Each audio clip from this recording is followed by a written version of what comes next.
आज हम स्टार्ट कर रहे हैं हेरिडिटी एंड इवोल्यूशंस, जिसके थ्रू आज बेसिक हिस्ट्री ऑफ जेनेटिक्स सीखेंगे। उसके बाद हेरिडिटी ये क्या है और उसके रिलेटेड 3-4 प्रोसेस सीखने वाले हैं। ठीक है स्टूडेंट, जिसमें ट्रांसक्रिप्शन है, ट्रांसलोकेशन है, ट्रांसलेशन है और साथ में ही म्यूटेशन भी प्रोसेस है। ठीक है ना। तो 9th स्टैंडर्ड में आप सीख चुके हो कि हेरिडिटी क्या होता है। ये कि जो भी बायोलॉजिकल जो कैरेक्टर्स है, ये बायोलॉजिकल कैरेक्टर्स ट्रांसफ़र जब होते हैं from one generation to the next generation, तो ये जो कैरेक्टर्स मतलब with the help of what, with the help of genes के माध्यम से इसे कहा जाता है हेरिडिटी। ओके। मेरे जो कुछ कैरेक्टर्स है वो मुझे मेरे पेरेंट्स से मिले हुए हैं, कुछ कैरेक्टर्स मदर से मिले हैं, कुछ कैरेक्टर्स फादर से मिले हुए हैं। तो ये जो बायोलॉजिकल कैरेक्टर्स है ये मेरे पिताजी से या फिर मेरे मदर से या फिर हम बोल सकते हैं मुझे मेरे पेरेंट्स से मिले हुए हैं। Okay, with the help of genes के माध्यम से। तो यही जो प्रोसेस है इसे कहा जाता है हेरिडिटी।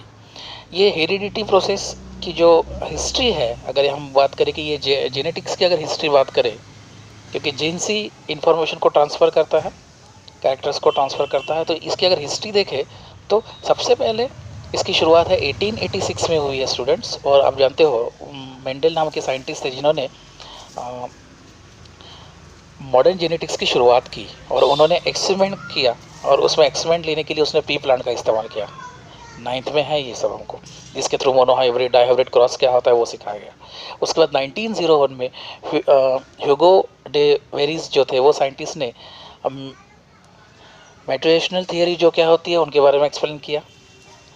और उनके उसके बाद जो 1902 में वॉल्टन और स्वीटन नाम के साइंटिस्ट ने क्रोमोसोम्स की स्टडी की। ओके, और ये क्रोमोसोम्स की स्टडी करने के लिए उन्होंने जो ग्रॉसहॉपर है, ग्रॉसहॉपर के सेल्स की स्टडी की और उसमें उन्होंने देखा कि हमेशा जो क्रोमोसोम्स होते हैं वो पेयर में पाए जाते हैं। इसके पहले ये किसी को पता नहीं था। उसके बाद 1944 में जो ओसवाल्ड ओवरी, उसके बाद मैकलैन, उसके बाद कोलिन मैकलोड, जो ये 3 साइंटिस्ट ने मिलके डीएनए का एक मॉडल बनाया, डीएनए के बारे में स्टडी किया और उन्होंने ये कंक्लूजन दिया कि सभी लिविंग ऑर्गेनिज्म में जेनेटिक मटेरियल होता है और वो डीएनए के फॉर्म में होता है, केवल वायरस को छोड़ के। 1961 में फ्रैंकुस जोकेब और जैक मैनेट नाम के ये साइंटिस्ट थे जिन्होंने एक मॉडल बनाया और वो मॉडल पूरी तरह से प्रोटीन सिंथेसिस को रिप्रेजेंट करता था। ओके, और with the help of DNA के माध्यम से ये मॉडल बनाया गया। तो इस तरह से ये ओवरऑल जर्नी देखने को मिलती है और इस जर्नी से हम एक प्रोसेस ये समझ सकते हैं कि जो भी प्रोटीन सिंथेसिस जो डिस्कवर हुआ उसके थ्रू हम डीएनए के जो जेनेटिक्स कोड है वो समझ सके। जेनेटिक इंजीनियरिंग में उनका डेवलपमेंट होते गया, फील्ड ऑफ जेनेटिक इंजीनियरिंग जिसे हम बोलेंगे उसकी डेवलपमेंट उससे हुई। अलग अलग डीएनए के टेक्नोलॉजी हम लोग सीखते गए और साथ में ही इस हेरिडिटी के कारण हम लोग जो भी हेरिडिटी डिसऑर्डर्स है उसको डायग्नोसिस, उसके ऊपर ट्रीटमेंट या उसके ऊपर प्रिवेंशन, ये सब चीज़ें हम सीख गए। साथ में ही जो हाइब्रिड वेराइटी होती है उनका प्रोडक्शंस ये भी सीखने को मिले। और जो साइंस ऑफ हेरिडिटी के मदद से हम माइक्रोब्स का इस्तेमाल करना और जिसके थ्रू इंडस्ट्रियल प्रोसेसेस में माइक्रोब्स का इस्तेमाल करना ये हम सीख गए। ठीक है स्टूडेंट्स, तो अब जानते हो थोड़ा सा 9th स्टैंडर्ड के बेसिक कुछ मैं बता दूं सो दैट आपको ये समझ में आ जाएगा। ओवरऑल हमारे बॉडी के अंदर जो भी बेसिक सेल है ना, ये सेल एक सेल के अंदर होता है व्हाट, डीएनए। तो डीएनए पूरा एक मॉलिक्यूल्स है जो कि डबल हेलिक्स स्ट्रक्चर्स के रूप में है, जिसको 2 स्ट्रैंड होते हैं, है ना। और ये दोनों स्ट्रैंड जो है वो बनते हैं न्यूक्लियोटाइड से। ओके, ये न्यूक्लियोटाइड्स क्या चीज़ है? न्यूक्लियोटाइड जो है ये 3 कंपोनेंट से बेसिक मिलता है। ये बनता है फॉस्फोरिक एसिड से, उसके बाद शुगर से, डीऑक्सीराइबोस शुगर जिसे हम बोलेंगे, और नाइट्रोजन बेस। ठीक है, तो फॉस्फेट, शुगर और नाइट्रोजन बेस मिला के बनता है न्यूक्लियोटाइड। ऐसे न्यूक्लियोटाइड दोनों तरफ होते हैं जिनकी लंबी ये चेन होती है। ओके, ये जो नाइट्रोजन बेसेस की मैंने बात की, ये नाइट्रोजन बेसेस ओवरऑल 4 टाइप्स के होते हैं स्टूडेंट्स, साइटोसिन, ग्यूनिन, थायमिन और एडेनिन। ओके, और हमेशा जो एडेनिन जो है वो थायमिन के साथ में डबल हाइड्रोजन बॉन्ड के साथ कनेक्टेड होता है, और वेयरएज साइटोसिन जो है वो हमेशा ग्यूनिन के साथ में कनेक्ट होता है विद द 3 हाइड्रोजन बॉन्ड या फिर ट्रिपल हाइड्रोजन बॉन्ड हम बोल सकते हैं। ठीक है, तो वो डीएनए का स्मॉलेस्ट अगर कोई पार्ट है जिसे फ्रैक्शनल पार्ट हम कहेंगे, उसे कोई जीन कहा जाता है, और जीन में ही इंफॉर्मेशन ये स्टोर्ड होती है। ठीक है, जैसे ये डीएनए के बारे में है, वैसे ही आप लोगों ने आरएनए के बारे में भी सीखा है। आरएनए क्या होता है? राइबोस न्यूक्लिक एसिड, बराबर है। तो इसमें डीएनए और आरएनए में बेसिक डिफरेंस क्या है? तो सबसे पहले यहाँ तो डबल हेलिक्स स्टैंड होते हैं, 2 स्टैंड होते हैं, वेयर एज यहाँ केवल आरएनए में एक सिंगल स्टैंड का ये रहेगा। और इसमें भी न्यूक्लियोटाइड डेफिनेटली रहेगी, जिसे राइबो न्यूक्लियोटाइड कहा जाता है, और ये भी 3 चीज़ों से बनता है, that is the ribose sugar, phosphate और नाइट्रोजन बेसिस। नाइट्रोजन बेसिस की बात करें तो यहाँ भी 4 टाइप के नाइट्रोजन बेस होते हैं, एडेनिन, ग्यूनिन, साइटोसिन और यूरेसिल। तो यहाँ उधर जो थाइमिन था वो यहाँ यूरेसिल बन रहा है, बराबर है। और ये आरएनए कहाँ देखने को मिलता है? तो ये आरएनए न्यूक्लियस, मतलब सेल का जो सेंट्रल पार्ट होता है जिसे हम कहते हैं न्यूक्लियस, और साथ में ही साइटोप्लाज्म में आपको ये आरएनए देखने को मिलता है। आरएनए के 3 अलग अलग टाइप्स है स्टूडेंट्स, टीआरएनए, एमआरएनए और आरआरएनए। ठीक है, तो आरआरएनए क्या करता है? प्रोटीन सिंथेसिस में हेल्प करता है। उसके बाद टीआरएनए क्या करता है कि जो एमिनो एसिड है उसको राइबोसोम में ट्रांसफर करने के लिए मदद करता है। और एमआरएनए जो है वो इंफॉर्मेशन और प्रोटीन सिंथेसिस की जो भी इंफॉर्मेशन है वो जीन से राइबोसोम्स में मैसेज करने के लिए मैसेंजर के रूप में यूज़ करते हैं। तो इस तरह से ये बेसिक उनके रिस्पेक्टिव फंक्शंस है। ठीक है, तो उनके बारे में हम ये सब 9th में सीख चुके हैं। ठीक है, काफ़ी सारे जेनेटिक डिसऑर्डर्स के बारे में भी आप लोग 9th में सीखे हो कि कुछ जब कोई क्रोमोसोम्स जो है उनकी संख्या कम ज़्यादा हो जाती है, या फिर म्यूटेशंस के माध्यम से जीन्स में कोई चेंजेस हो जाता है, तो उस समय जेनेटिक डिसऑर्डर्स होता है, जिसमें आप जानते हो सिकल सेल वगैरह, एनीमिया, सिकल सेल एनीमिया, उसके बाद एल्बिनिज्म, ये नाइट ब्लाइंडनेस, ये सब डिसीज़ उसके अंदर आते हैं। ठीक है ना। तो अब हम देखेंगे ट्रांसक्रिप्शंस, ट्रांसलेशंस एंड ट्रांसलोकेशन। ठीक है, तो अब जानते हो कि जो डीएनए मॉलिक्यूल जो होता है उसके अंदर न्यूक्लियोटाइड का सीक्वेंस होता है ना। तो ये न्यूक्लियोटाइड का जो सीक्वेंस है उसे एमआरएनए सिंथेसाइज करता है, और इसी प्रोसेस को कहा जाता है ट्रांसक्रिप्शन।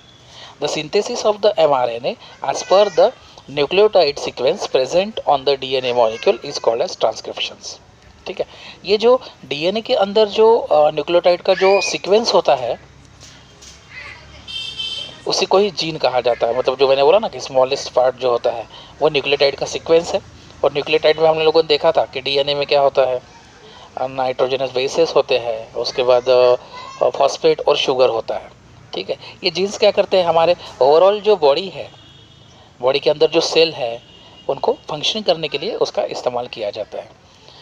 तो ये जो डीएनए है, मतलब ये जो इन्फॉर्मेशन जो हमें चाहिए, हम जानते हैं कि हमारे बॉडी के लिए प्रोटीन्स कितने इसेंशियल है ना। जितने कार्बोहाइड्रेट, फैट्स, विटामिन्स इसेंशियल है, उतने ही हमारे बॉडी के लिए प्रोटीन्स की रिक्वायरमेंट होती है। उससे के ऊपर वो उसके कारण से हमारा बॉडी जो है वो फंक्शनली और स्ट्रक्चरली सही मायने में वर्क करता है। तो सिंथेसिस ऑफ द प्रोटीन जो है, मतलब डीएनए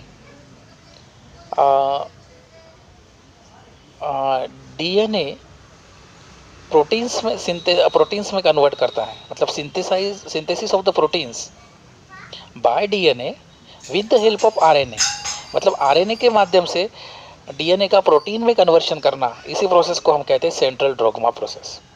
ठीक है स्टूडेंट, तो इस प्रोसेस में अब देखोगे कि जेनेटिक इन्फॉर्मेशन जो है वो डीएनए से आरएनए के पास जाती है। ओके, तो एमआरएनए जो है ये सीक्वेंस, न्यूक्लियोटाइड का जो सीक्वेंस है उसको प्रोड्यूस करेगा, जो कि डीएनए के ऊपर है। ओके, उसके बाद इस ट्रांसक्रिप्शन प्रोसेस में अगर हम देखें ट्रांसक्रिप्शन के प्रोसेस में, तो डीएनए की जो 2 स्टैंड है उसमें से एक स्टैंड ही इस्तेमाल किया जाता है, ओनली 1 स्टैंड इस्तेमाल किया जाएगा, और एमआरएनए यहाँ प्रोड्यूस हो जाएगा। तो ये सीक्वेंस जो है डीएनए का, ये और एमआरएनए का सीक्वेंस जो है एक में के साथ कॉम्प्लीमेंट्री सीक्वेंस होता है। ओके, जिसके थ्रू न्यू एमआरएनए मॉलिक्यूल्स बनते हैं। ओके, केवल डिफरेंस ये होता है कि वहाँ जैसे डीआरएनए मैंने बोला था कि थायमिन होता है और आरआरएनए में यूरेसिल होता है ना। तो ये केवल rRNA molecules have the uracil instead of thymine molecules, और जिसके थ्रू ट्रांसक्रिप्शन एमआरएनए ये प्रोसेस होगी। तो ये प्रोसेस हम देखेंगे, देखें अभी। उसके बाद ट्रिपलेट कोडॉन जो है नेक्स्ट में आप डायग्राम में भी देखोगे, पेज पे डायग्राम दी हुई है यहाँ। मैंने ट्रांसक्रिप्शन प्रोसेस जो है 1.1 फिगर में दी है। उसके बाद 1.2 ये फिगर हम देखेंगे। तो ये जो अमीनो एसिड जो होते हैं, अमीनो एसिड्स मतलब क्या है? अमीनो एसिड्स ये न्यूक्लियोटाइड का 3 का जो ग्रुप बनता है, न्यूक्लियोटाइड जो हम लोग देखा ना, एक एक जो है 3 का जो ग्रुप होता है, 3 ग्रुप के न्यूक्लियोटाइड को एक ट्रिपलेट कोडॉन कहा जाता है स्टूडेंट्स। और ये कोडॉन के अंदर होता है अमीनो एसिड्स। तो ये क्या करते हैं, एमआरएनए जो न्यूक्लियस के अंदर है वो मैसेज ट्रांसफ़र करेगा फ्रॉम डीएनए।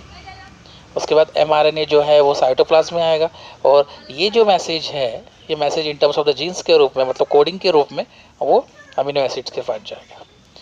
तो रिगार्डिंग ये ट्रिपलेट्स कोडॉन के बारे में अगर देखा जाए तो डॉक्टर खुराना जो है, जो कि एक गोविंद खुराना एक इंडियन साइंटिस्ट थे, उन्होंने triplet codons from 20 amino acids के लिए ट्रिपलेट कोडॉन डिस्कवर किया। उनके साथ में और 2 साइंटिस्ट भी थे, उनका ये योगदान था जिनके कारण उनको 1969 में नोबेल प्राइज़ भी मिला हुआ है। तो ट्रिपलेट कोडॉन के लिए इंडियन कंट्रीब्यूशंस या फिर काफ़ी इंपॉर्टेंट एक मैटर करता है। अब ये जो ट्रिपलेट्स कोडॉन जो है, ये ट्रिपलेट्स कोडॉन एमआरएनए में 1-2 नहीं होते हैं, ऐसे हज़ारों रहेंगे, थाउजेंड्स ऑफ होते हैं। और ये जो एमआरएनए का जो मैसेज जो है, message on the mRNA amino acid is supplied by the TRN. Okay, तो एमआरएनए का जो ये मैसेज है एमआरएनए के ऊपर, ये अमीनो एसिड्स को भेजा जाता है, उसके लिए टीआरएन की रिक्वायरमेंट होती है। ठीक है, तो ट्रांसलोकेशंस की अगर बात हम करें तो ट्रांसलोकेशन क्या होगा? ट्रांसलोकेशन मतलब क्या होगा कि जो एमआरएनए के ऊपर जो कोड है, जो कोडॉन है, ट्रिपलेट कोडॉन की हमने बात की थी, वो कोडॉन क्या करेगा? T molecule with the complementary anticodon is brought near the mRNA. तो ये जो प्रोसेस इसे ट्रांसलेशन प्रोसेस कहा जाएगा। हर एक टीआरएनए जो है वो उनके पास स्पेसिफिक अपना एक अमीनो एसिड्स होता है, और ये इंडिविजुअल्स ऐसे अमीनो एसिड हो जाएंगे। ये अमीनो एसिड्स को जो जॉइन करने के लिए या फिर उसको फिक्स करने के लिए, बॉन्डिंग के लिए एक पेप्टाइड बॉन्ड की इस्तेमाल किया जाता है, और वो with the help of RNA के माध्यम से ये पेप्टाइड बॉन्ड्स का फॉर्मेशन होता है।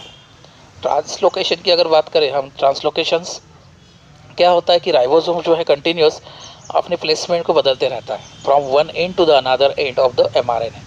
ओके, और एक पर्टिकुलर 1 ट्रिपलेट कोडॉन के डिस्टेंस में अपने राइबोसोम्स अपने पोजीशन को बदलते रहता है, और यही प्रोसेस को बोला जाता है ट्रांसलोकेशंस। ठीक है, ऐसे बहुत सारे पॉलीपेप्टाइड की चेन इकट्ठा हो जाते हैं जिसके थ्रू कॉम्प्लेक्स प्रोटीन्स बनता है। और हम जानते हैं कि ये जो प्रोटीन्स है हमारे बॉडी के कंट्रोलिंग के लिए, लिविंग ऑर्गेनिज्म के कंट्रोलिंग के लिए, फंक्शन के लिए काफ़ी ज़रूरी है। ओके, एक last country that is the page number क्या कहते हैं 1.3 पे म्यूटेशंस के रूप में वो डायग्राम दिया। आप देखोगे कि म्यूटेशंस के बारे में दिया है कि अगर कोई जेनेटिक मटेरियल में कोई चेंज हो जाता है तो उसे कहा जाता है म्यूटेशंस। ओके, हम जानते हैं कि हमारे जो जीन्स है, पेरेंट्स से हमें जो जीन्स मिले हैं, दैट इज़ हम लोग ऑफस्प्रिंग है, हमारे पेरेंट्स से हमें ये जीन्स मिले हैं। ओके, इसी कारण से हम अपने पेरेंट्स की जैसे थोड़े बहुत दिखते हैं। ठीक है, काफ़ी सारे कैरेक्टर्स जो है वो मैचिंग होते हैं पेरेंट्स और ऑफस्प्रिंग में। ये similar characters because of the transmission of genes के थ्रू ही देखने को मिलते हैं। लेकिन कई बार क्या होता है कि ये जो जीन्स जो है, ये जीन्स अपने पोजीशंस को, या फिर हम लोग बोल सकते हैं कि कुछ चेंजेस देखने को मिलते हैं।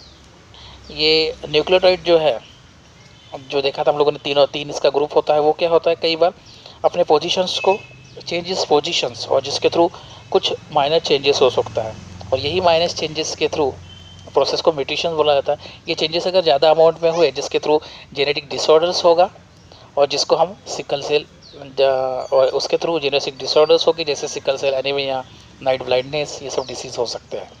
ओके, तो ये ओवरऑल